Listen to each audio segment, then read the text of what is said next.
Morning সবাইকে শুভ সন্ধ্যা। তো আজকে সকাল সকাল রেডি হলাম কেন বাড়িতে যেতে হবে, আর আনতে যাচ্ছি, কলা আনতে যাচ্ছি, তো ওই জন্য রেডি হওয়া।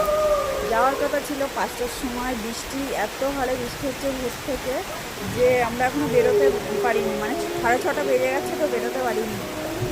এই অবস্থা, প্যান্ডেলের ভিতরেও সবার বাড়ির জল ভর্তি, কী অবস্থা জানি না কী হবে পুজোর সময় যদি এরকম বৃষ্টি হতে থাকে।